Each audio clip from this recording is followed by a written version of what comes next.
use case. So flow of event daripada use case ni daripada senario lah. So daripada senario tu kita come out dengan use case. Lepas tu kita akan detail out lah. Okay, flow of event dia. Mula-mula buat apa? Lepas tu apa benda pergi sampai lah complete. Okay, ni contoh untuk satu use case saja, iaitu proses sale. Proses sale ni kita dah buat dah kan, yang minggu lepas tu dalam sequence diagram. So ada proses sale kan. Okay, so yang pertama dia buat apa? So customer arrive at post checkout with goods and or services. Contohnya lah, pergi dekat kedai, lepas tu ambil barang, lepas tu pergi kat kaunter nak bayar. So awak as customer tiba dekat cashier tu dengan barang. Okay, so itulah initial punya state. Inilah. And then cashier dia akan dia punya sistem dia tu. So dia akan start a new sale untuk buat new transaction lah. Dan dia akan dapat new transaction ID. And then cashier akan enter the items identifier. Contohnya awak beli apa? Buku awak beli buku tulis. Lepas tu ada beli kertas A4. So tak, dia macam enter lah the items identifier tu lah. Okay, so it can be ditarik pakai keyboard, maknanya so dia akan sistem tu akan search, ataupun dia boleh pakai scan. So tu adalah dia punya item identifier. And then the system record sale line item and present item description, price and running total. Okay, so bila dia masukkan, contoh bila cashier scan satu barang guna barcode dia tu, so mestilah input yang didapat tadi tu, so apa yang cashier tu scan, so itu data dia tu dia akan jadi input. Okay, input untuk pergi kepada sistem lah. Okay, lepas tu sistem akan carilah apa benda item ni, berapa harga dia, lepas tu apa dia punya details dia, and then dia akan total up lah. Okay, and then cashier, so bila dia complete di atas tu, so cashier akan repeat lagi sampailah repeat lagi step 3 dan 4 ni sehingga semua barang dah di scan. Okay, and then bila dah semua dah settle, so sistem dia akan calculate, maknanya masihlah ada something cashier tu tekan, maknanya dah kira dah lah tu, habis lah, tak ada benda lagi dah untuk di scan. And then sistem dia akan so benda tu akan jadi input pada sistem, dan sistem akan kira lah berapa items yang dah dibeli, yang dibeli oleh customer tu, and then dia akan kira berapa item ni. Lepas tu dia akan kira lah dia akan bagi berapa harga untuk satu barang, and then harga total dia, and then finally dia akan tambah lah, buat calculation untuk tax. Okay, so sistem akan buat calculation, so dia akan return balik kepada cashier, maknanya dia akan return dekat sistem tu, akan return dekat screen cashier berapa harga dia. Okay, dia punya receipt dia, apa lah invoice dia. Okay, and then cashier ni biasanya akan bagi tahu dekat customer, okay, berapa ringgit. Okay, and then ask for the payment. So customer akan bagi duit lah, akan bagi duit ke, dia bayar pakai kad ke, and then the system akan handle the payment. Maknanya cashier tu akan inputkan lah berapa customer ni pay. Contohnya barang harga RM79.80 total. So customer akan bagi duit 100 contohnya lah, and then cashier akan inputkan nilai 100, and then system akan calculate lah berapa tadi harga barang, lepas tu dia akan kira berapa balance semua-semua, dan dia akan print out di receipt. So ini adalah flow of event untuk proses sale. Okay. So what is actually an event? So event ni adalah sesuatu yang berlaku pada satu-satu masa. So causally related, sama ada sebelum berlaku ataupun after, ataupun benda tu berlaku secara concurrent. Okay, an event send the information from one object to another object. Okay, so ni contoh nak distinguish lah, nak bezakan antara instance of an event. Contohnya dia masuk event dia tu enter item. Okay, so itu adalah event. Maksudnya apa benda yang kita buat. So itu adalah event. Okay. So attribute untuk event, item ID, quantity. So bila kita masukkan bila event enter item tu berlaku, apa yang jadi? Bila buat enter event enter item identifier. So sistem ni akan berubahlah state dia akan record the state line. Okay, so itu contoh dia. Okay, kita tengok So next itu tadi event. So kena tahu dalam ni ada event, ada state. So mula-mula dia buat dalam satu state. So bila ada satu event, bila ada satu keadaan berlaku, dia akan menyebabkan perubahan state dia. Okay. Kita tengok sini The state of an object is defined by the set of value currently held by its attribute. So attribute dia apa? Contohnya kalau enter, tadi enter item. So kita masukkan item apa? Contohnya kertas. Okay, so attribute of kertas tu, kertas A4 tu, dia ada ID dia. ID dia, contohnya kalau kertas A4 kan ada banyak brand. So contoh kalau brand A ni, so ini item ID dia. And then cashier akan masukkan berapa kuantiti berdasarkan kepada customer punya barang yang dia belilah. Okay, contohnya 3. Okay, so itu adalah event. Maknanya attribute of an event. Instance of an event adalah instance of an event tu kalau present enter item. Item apa? So ini merefer kepada objek. Okay, attribute dia okay, apa benda yang details mengenai objek ni. Okay, apa kertas ni. Item ID dengan kuantiti. Okay. So jadi state dia, state of an object is defined by the set of value. So state dia apa yang at the moment apa dia punya keadaan dia. So masa tu macam kosong lagi katakan. Tak tahu lagi ini. So bila dia bagi input maknanya beli 3. So sekarang ni target state tu dia punya amount tu dah berubah. And then calculation dia pun akan start lah. So dah ada amount yang sistem akan calculate. So gitulah lebih kurangnya. So ni adalah yang sebelah kanan ni adalah source state. Maknanya state yang asal, initial state. So state, entry and execution. Lepas tu dia akan be triggered by event. Event ni apa yang menyebabkan perubahan. Okay. And then bila dia trigger an event, dia akan menyebabkan state dia berubah daripada initial state dia, daripada source state tadi kepada target state. Maksudnya target state yang baru. Kalau tadi contohnya lah, mula-mula sistem tu kosong lagi kan, transaction tu tak start lagi. So orang baru nak beli barang, so dia punch satu benda, dia scan satu benda, so kertas. So at the moment kertas tu tak ada pun lagi kan, okay, dalam record dia. So bila dia scan, okay, so maksudnya dia scan, dia masukkan data mengenai barang yang dia beli tu. So sekarang ni itu adalah event dia. So apa yang berlaku tadi tak ada barang pun dalam list tu. Sekarang ni dah ada barang. So itu adalah target state dia. So mula-mula barang tu macam satu je, macam harga tak ada. So sekarang ni sistem pun dia dah calculate ada harga dia dengan kuantiti dan juga items dia. Okay, so state chart diagrams are useful when a class has an interesting or complex life cycle. For example, class that create or delete instance or association. So an instance can update its attribute in a variety of ways as it goes through a life cycle. So maknanya instant tu objek tu lah kan. So daripada class diagram dia punya instant dia tu objek. So objek tu dia akan berubah lah ikut dia punya life cycle dia. Maknanya mula-mula dia macam mana, lepas tu dia akan berubah lagi bila ada event yang trigger. If two classes are depending on each other, in that one of them can start the other on its life cycle or change the order in which it goes from state to another state. If you find that object current behavior depends on what happened to it before, that is on its past history. Maknanya ni kalau objek tu dalam keadaan dia macam ni, so dia akan berubah, keep on berubah. So benda tu dah jadi history. So tak akan ambil kira yang current.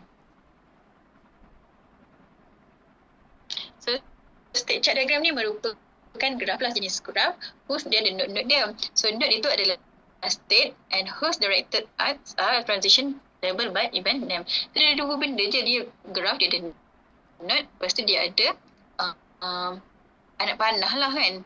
So maknanya nak tengok anak panah tu menunjukkan transition lah. Okay, transition, apa benda yang berlaku, apa event yang dah been trigger. Okay, and then dia letak dia punya event name.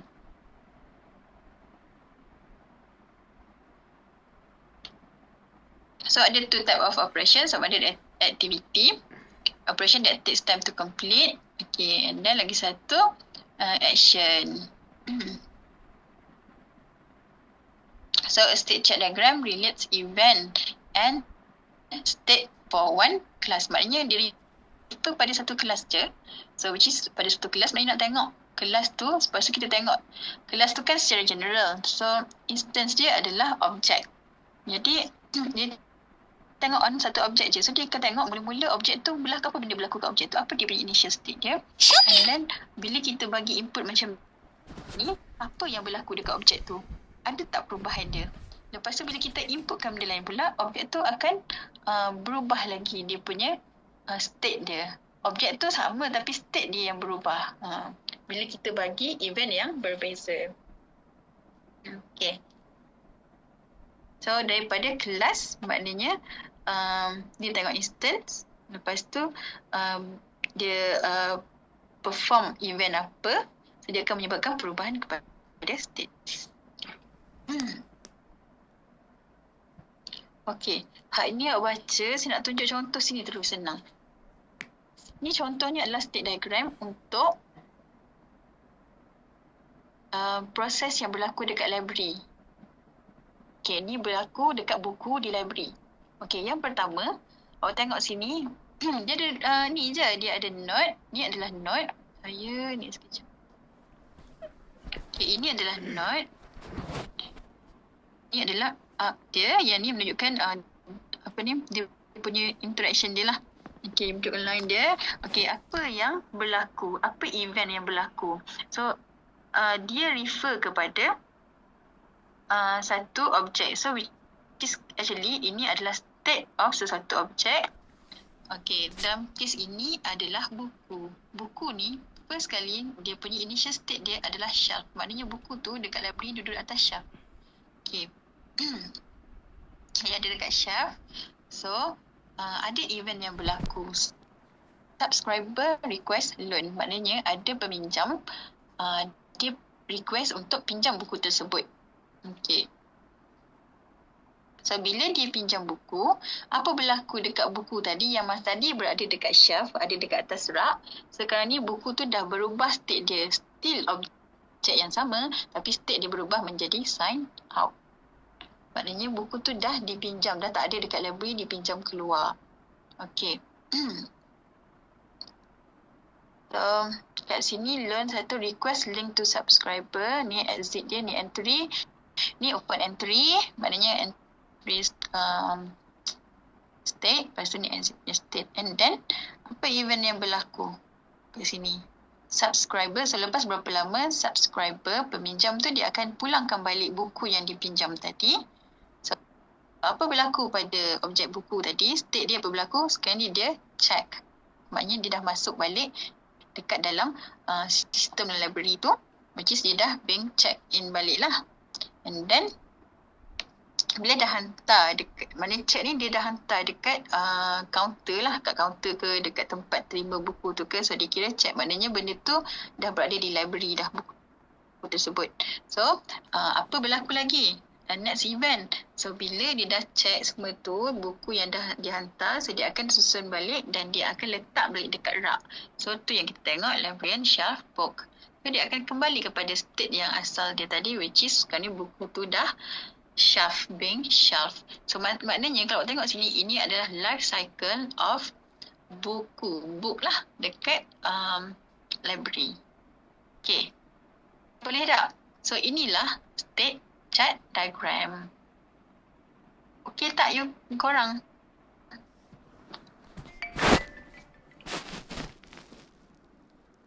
So sekarang ni biasanya at least kita akan letak yang ini, sekejap saya tanda. Okay, yang ni. so kita letak yang ni. Letak yang ni. Lepas tu ini benda ni ada. Okay, benda ni ada. Dan ni. Okay, ni the most basic thing yang ada dalam state chart diagram. So, dia ada dia punya life cycle dia. So, dia start, mula-mula dia start macam mana. Lepas tu next what happen bila kita bagi input yang berbeza.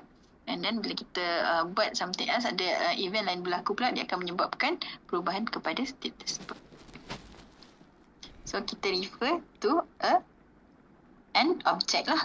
So, dalam kes ini, objeknya adalah buku.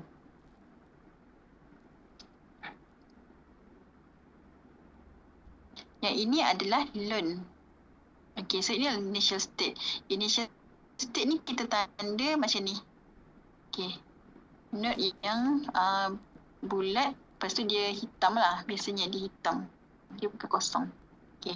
Lepas tu, so ni adalah current state dia. Ni adalah initial state dia. So apa dia buat?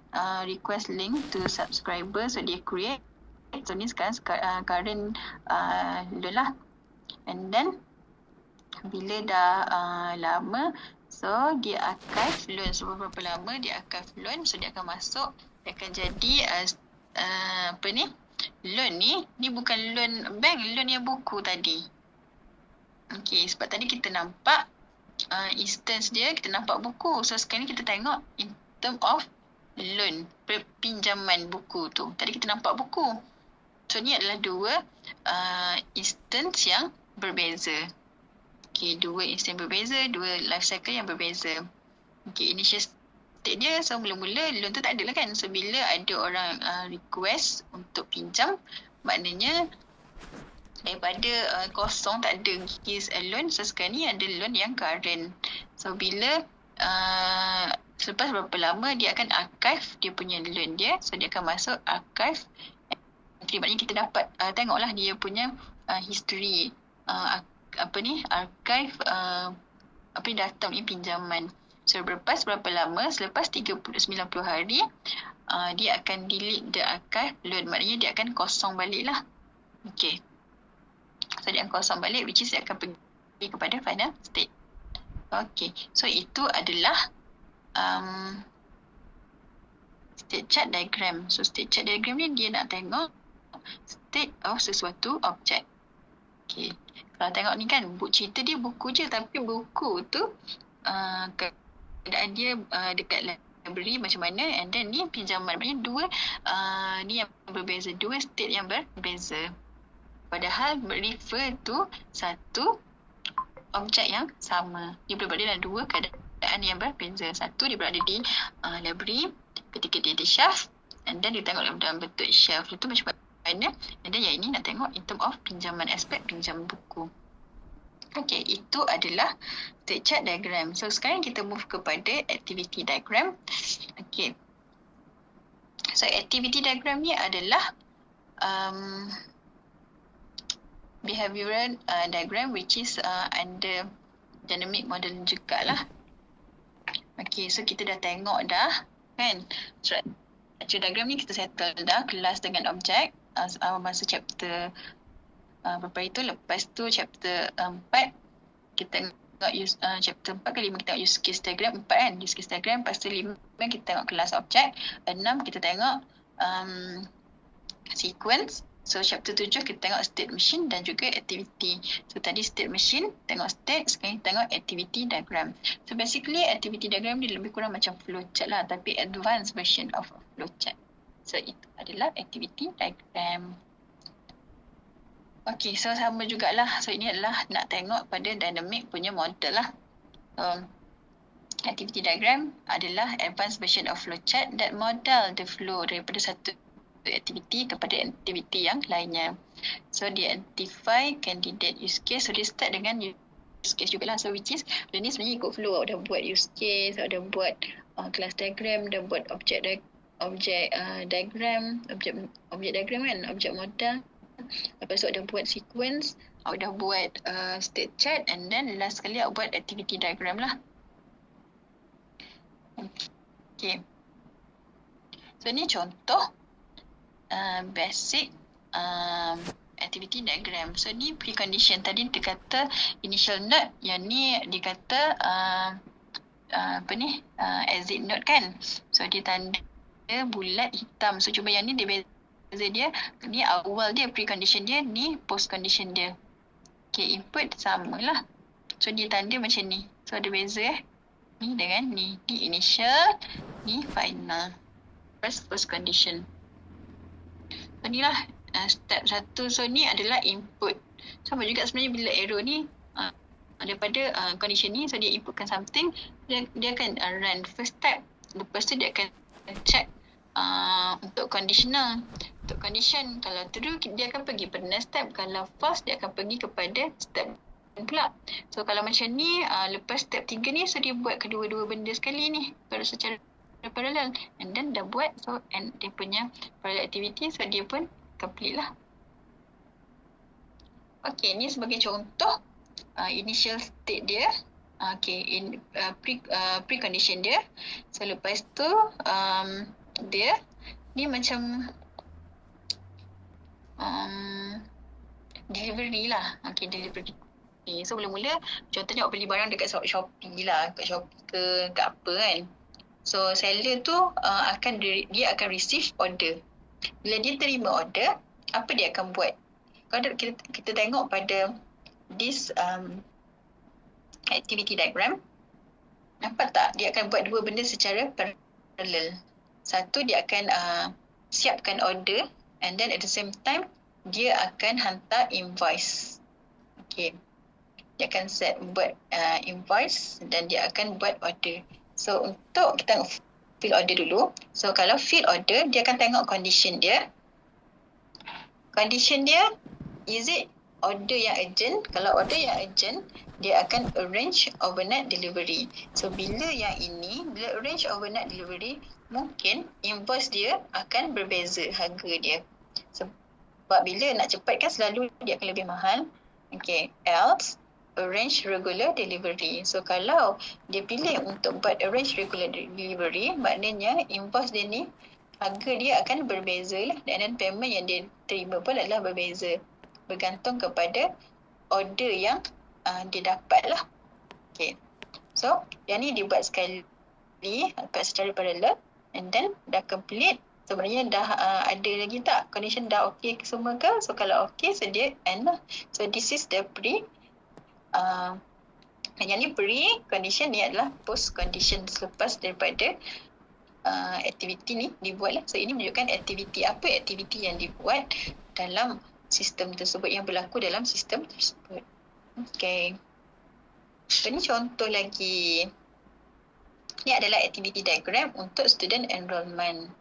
Okay, untuk student enrollment, an applicant wants to enroll in the university. So ni kat earlier ni lah precondition dia. So seorang student ni nak masuk universiti. So dia applicant lah, pemohon nak masuk universiti. So apa dia buat? Ni precondition dia. Applicant hands a fill out copy of enrollment form. So ni enrollment form. So dia hantar enrollment form, lepas tu registrar inspect the form. So dekat sini apa dia berlaku? Dia check. Nampak tak? Dia check fill out enrollment form. So dia check. So kalau dekat sini bila isi, dia check kalau betul, so dia boleh enroll di universiti. Kalau katakan ada benda yang tak lengkap, salah isi borang, incorrect, so dia akan ada condition.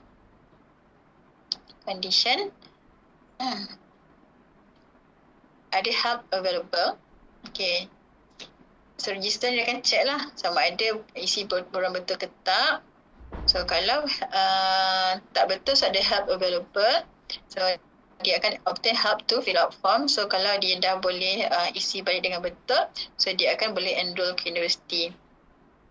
So kalau dia review problem, so dia boleh settle, so dia boleh enroll ke universiti. But if it is incorrect and then tak boleh nak baiki apa semua, so dia kena fill out balik borang yang sama else, fill out enroll form. Maknanya dia kena apply lagi sekali, tunggu pada intake yang seterusnya. So kalau correct, dia dah enroll universiti, apa dia buat? Dia akan pergi ke sini, which is ini ada menunjukkan parallel punya aktiviti. Okay. So kalau dia lepas, maknanya dia terima masuk universiti, apa dia buat? Dia akan attend University Overview Presentation. So attend University Overview Presentation tu adalah minggu orientasi lah. Maknanya kalau diterima, so dia akan masuk minggu orientasi. And then at the same time, student ni dia akan enroll dalam seminar lah bila dia terima. Siapa tu? Boleh ni tak? Okay. Alright. So at the same time dia akan dalam masa yang sama bila dah enroll dalam universiti tu, dia kena attend minggu orientasi, and then dia akan enroll dalam seminar. So bila dah enroll dalam seminar, bila dah ada enrollment, apa dia kena buat? Dia kena buat payment. So bila buat payment untuk yuran pengajian dia. So lepas tu kira settle lah. So keluar lah. So this is the post condition dia. Okay, so ini adalah menunjukkan student enrollment ni untuk enrollment. Tapi kalau untuk ni untuk masuk mula-mula. So kalau dah habis ni, maknanya untuk registration kursus ke apa, itu dah masuk cerita lain pula.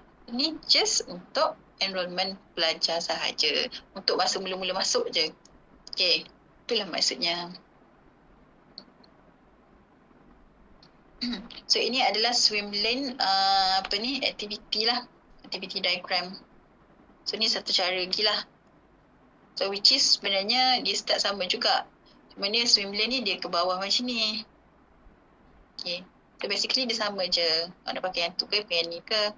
Okay. Cuma yang ni nak tunjukkan bahawa ini adalah dalam level yang berbeza lah. Ini dekat level consultant. Ini level accountant. So ini cover dekat accountant. So ini sampai dekat payroll service. So ini menunjukkan expenses. Bukan expenses ni payroll punya sistem.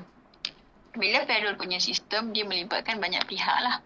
Yang tadi tu cerita pasal student dengan yang registrar aja. So yang ni tunjuk daripada awal sampai akhir. Untuk dia buat claim, dia isi form, lepas tu dia check form pula. So kalau form tu salah, kena baiki balik, isi form baru. Kalau valid, dia masuk dalam sistem payroll pula. So dalam payroll file, dia check pula database. Okay, ni grade apa-apa, lepas tu bayar banyak mana, and then baru dia boleh pay the employee. Maknanya ni dia complete lah. So ni lah post condition dia. Maknanya this is initial, ni selepas pada aktiviti tu berlaku. Okay, so ni lagi contoh lah. Maknanya kau boleh buat kalau sebelah kanan ni swim lane activity diagram, ni activity diagram juga, tapi ni kalau dibuat dalam swim lane, yang ni dalam secara non-swim lane lah. Okay, cuma kalau yang ini macam kita tak tahulah benda ni berlaku kat mana. Kalau yang ni dia convert macam ni, so kita tahulah benda ni berlaku kat mana. Yang ni dekat salesperson, ni berlaku kat consultant, ni corporate technician. Okay. Tapi sebenarnya benda yang sama sahaja. So kita tengok ni, kita boleh faham lah. Oh, ni mula-mula nak set up appointment. Okay. Lepas tu last kali dia buat proposal, jumpa klien.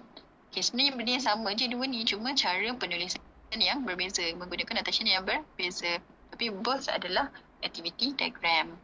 Okay, boleh pakai belaka mana-mana. Nak pakai had ni pun boleh. Kalau had ni awak tak payah border lah. Siapa yang terlibat ni, apa aktor dia. Gitulah. Okay. Okay, so habislah chapter 7. Chapter 7 ni awak cuba baca ni je. Saya bagi tips lah untuk final exam Jadi tak masuk lah dalam final exam diagram ni. Cuma ada teori yang akan masuk lah. Awak baca teori tu. Okay. So habis lah chapter 7. Minggu depan sambung chapter 8. Chapter 8. Dah chapter 8 minggu depan. Saya tak bagi ni lagi.